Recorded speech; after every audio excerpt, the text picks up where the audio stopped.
Good morning, dear students, and welcome back to your English class. Today, we'll be starting our supplementary reader, Moments. We'll be doing chapter 1, The Lost Child by Mulk Raj Anand. Mulk Raj Anand was an Indian writer in English, notable for his depiction of the lives of the poor in the traditional Indian society. One of the pioneers of Indo Anglican fiction, he was the first India based writer in English to gain an international readership. Anand is admired for his novels and short stories, which have acquired the status of being classical works of modern Indian English literature, noted for their perceptive insight into the lives of the oppressed and their analysis to impoverishment, exploitation, and misfortune. He is also notable for being among the first writers to incorporate Punjabi and Hindustani idioms into English. In this chapter, The Lost Child, the story concentrates on the universality of the child's desire for everything. It is a short story about a child, his aspiration, demands, and realization. The story is mainly focused on the awareness of parents. The message is we really don't understand the true value of parents and always take them for granted. The significance of parents is only revealed once they are out of sight, and then we realize that the world is upside down. That is what the little child realized once he got lost in a fair. The ending is emotional as the reader keeps on guessing whether the lost child would have finally found his parents or not. Let's understand the story. It was the spring fair. All the people were going to it. Some walked, some rode on horses, some in bullock carts. The little child ran with his parents. He was overjoyed because he was visiting the fair. When he remained behind, his father asked him to come. He remained behind to see the toys in the shop and he wanted everything, but his parent couldn't buy it. So they asked him to look at other things. It was the season of mustard flowering. The fields looked gold with it. The dragonflies were fluttering over the mustard flowers. The child tried to catch one of them, but he was called by his mother. He ran gaily towards his parents. As soon as he ran towards his parents under the grove where they were resting, a shower of flowers greeted him, and he held out his hands to catch the petals. The boy looked around in wonder, taking in all the sight and sounds of nature. From the grove, they traveled along the narrow path to the fair. Soon they reached the fair, and as they entered, the child could hear the sweetmeat seller, that is, the confectionery or the sweet seller, calling Gulab Jamun, Rasgulla, Barfi, Jalebi.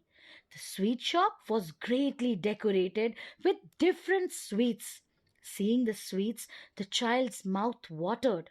He said, I want that barfi.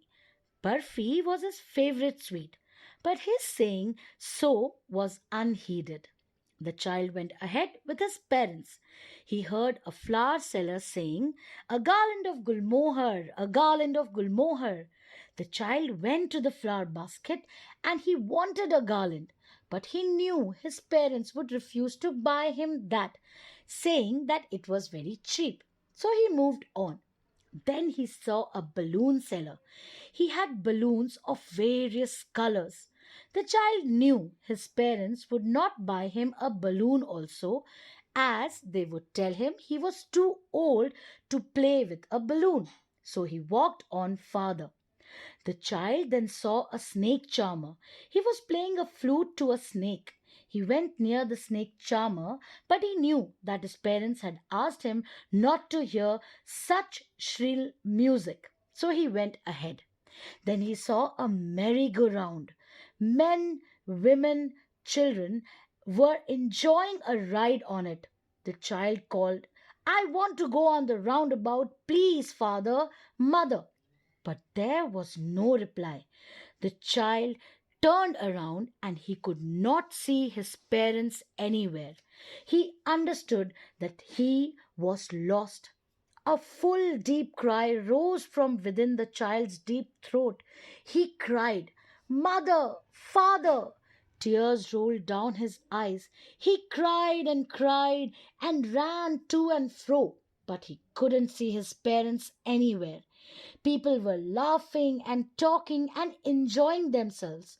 He tried to look among them, but he could not find his parents. There was a big crowd near a shrine. He went there and tried to go ahead between the people's feet, but he was pushed back. He was almost stampeded down, and it was then that a man heard his cry and he lifted him up in his arms. The man asked the child how he got there. He asked him the names of his parents, but the child could only say, "I want my father, I want my mother." The man took the child to the merry-go-round. He asked him if he wanted to ride on the horse, but the child said only that he wanted his mother and father. Then the man asked him if he would take a balloon, but the child sobbed and sobbed. He wanted his father and mother only. The man then took the child to the flower seller. He asked him if he would like to put a flower garland around his neck. The child turned his nose. He only said, "I want my mother, I want my father." Then the man asked him which sweet he would like.